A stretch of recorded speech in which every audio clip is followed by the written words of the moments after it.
Young World, I know the review was late. I know you sitting there thinking, why this was like 2 weeks later. But as you know, my channel was down for a week. They had to pimp slap me to let me know who was in control, who was boss. You know what I'm saying? So now I'm back. So I got to catch up on a couple videos.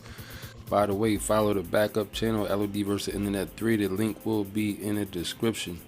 But the whole coming to America, if you look at it, there's two ways to look at it. If you look at it, compared it to the first movie, then no, it was whack. It's like a 2 out of 10 garbage. You know what I'm saying? But if you look at it as its own entity, is it better? You know what I'm saying? It's not. Still not going to say it's great, but it's better than if you compare it to the old movie.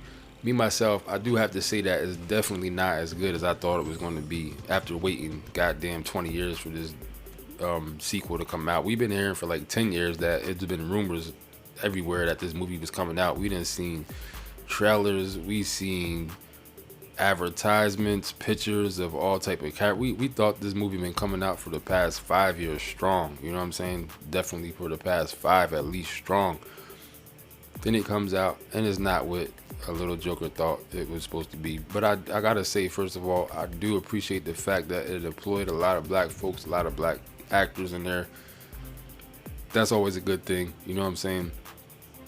But it was just too agenda driven. Like Leslie Jones's character. Why must there always be the ratchet black chick in a movie like that? Why does that always have to be? Her character, I think, was funny. You know what I'm saying? A lot of the stuff she was doing, I enjoyed it. She definitely carried the movie, but there was a few things that she said and did that just simply didn't need to be said. You know what I'm saying? Like the one part when Prince Akeem comes to the house and then she's telling her son, she's like, oh, y'all know I used to be a hoe back in the day. Like, why say that? Why does that gotta be said? There's no reason to have to say, oh, I used to be a hoe back in the day. And the fact that she didn't know who the father, why? Like, they could have said anything else to make this for her part. That wasn't like something that had to be said. You know what I'm saying? I didn't know who the father of my kid was. Like, she could have been like, yeah, I suspected it was the Prince Akeem, but it would sound unbelievable, and I felt ashamed because it was one day. Like, they could have said a lot of other things besides making her look so ratchet and so goddamn hood radish. You know what I'm saying? Like that. So that I didn't like. But outside of the hood ratchet parts, I did enjoy her character. She's funny. I always like Leslie Jones. And the Jermaine Fowler character, the son, he did a good job playing this part of the son and stuff like that. But then a couple days later, it comes out that he was dressed in drag on RuPaul's Drag Race show. And let me be the first to make this clear. I got no problem with that. I know you're supposed to be macho. You're not supposed to be this tough guy and everything. You're not supposed to like say you don't care that or agree with stuff. Me personally, I'll tell you straight up. I don't care who unfollows me or not or feels any different. I simply don't give a damn what somebody does. I don't care if you're trans, gay, lesbian. I don't care about none of it. I got a 21-year-old daughter. She's a full-blown lesbian. That's her business. I don't care. Don't bother me one bit. I simply don't care. Life is hard enough. Life is stressful enough. You got if whatever you got to do to find out to make yourself happy, god damn it, go out and god damn it, do it. God damn it is how I feel. I really don't give a good goddamn what the hell a person does with their goddamn life. Let me just make it clear before you even think one more other goddamn thing. But the only problem that I do have with the LGBTQ stuff is the agendas that be being pushed. You know what I'm saying?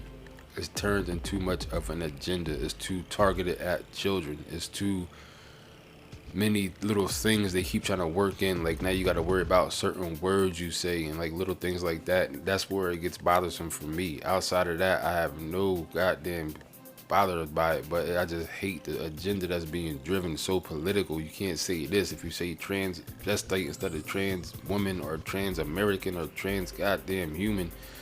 You're a target. You know what I'm saying? You got just now you're a cisgender instead of just being called straight. You can't even say you're straight no more. Now you're cisgender because you got to adjust to the agenda of the verbiage of the people of the LGBT. And that's where I got a goddamn problem with it. But that's a whole different video, whole different story. Outside of that, don't bother me. So I'm not saying that it bothered me that it comes out after the fact that he was addressing the drag thing. It's just the fact that it seems like an agenda of some sort. You know what I'm saying? You know, Eddie Murphy was caught with trans women back in the day, years and years ago. You know what I'm saying? Him and Arsenio Hall, well, I say more or less Arsenio Hall does a lot of trans stuff. or at least on the Coming to America movies and stuff like that. And then, because if you think about that, and then couple them with the fact that the daughter was supposed to be the next in charge, so they're showing how women now are coming, which is no goddamn no problem at all. Joker, don't sit there and even act like you think I'm starting to think about you. Act like I'm thinking that there could be a problem with a strong female like that. There is not, but there's so much stuff in this movie that was agenda driven. You know what I'm saying? It's just so agenda based, like.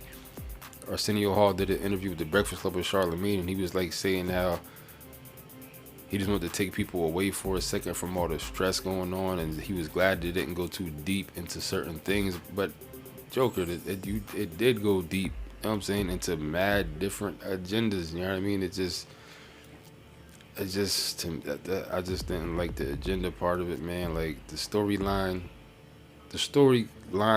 was decent, but it could have been better. You know what I'm saying? It could have been represented better. It could have been told a little bit different to make it a little bit more serious and a little bit more like impactful. You know what I'm saying?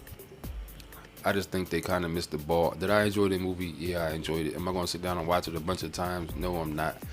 That's not any hatred towards anybody. I respect Eddie Murphy. You know what I'm saying? I made a video before about his Saturday Night Live. I didn't like that much when he did that, but overall, I respect Eddie Murphy. I think he's brilliant, one of the best, a pioneer, a leader, a trendsetter. You know what I'm saying? One of the best that ever done it. And even this movie not being up to my standards, that doesn't take anything away from Eddie Murphy, who he is to me as a character, as a person, and stuff like that. You know what I'm saying? So I'm definitely not coming at Eddie Murphy. I respect Eddie Murphy. Grew up watching Eddie Murphy and from the 80s. You know what I mean? I know the real impact of Eddie Murphy that younger people might not know. So I'm just being honest, man. Like the movie just didn't really do it for me, man. Like, was it good? Yeah, it was good. Was it great? It wasn't great. Was it terrible? No, it wasn't terrible. Could it have been better? Yeah, it definitely could have been better for a fact, man. But I don't know, man. Like that just definitely kills of any chance of a part 3. I definitely can't see no part 3 coming out because they won't even make. Well, then they might come out with a part 3 with the daughter now taking over or something. So. I don't know, man. I really don't know. Wesley Snipes, I enjoy Wesley Snipes' character in there. You know what I'm saying? I'm just glad to see Wesley Snipes on there because, you know, they tried to take Wesley Snipes down over some BS tax stuff years ago. What else was in there? And I don't know why I thought this, but I could have swore that John Amos was dead. That's his name, right? John Amos, the dad from Good Times. I don't know why I thought he died, but I guess he didn't. But just for some reason, I thought the Joker had died like a year ago. Obviously, he didn't. But I guess that's about it, man. Like, what else could I think about real quick? That's pretty much it.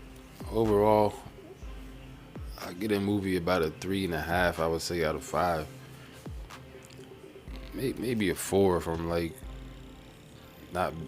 Maybe a 4, maybe a 3 if I don't know, man. I give the movie a 3.5.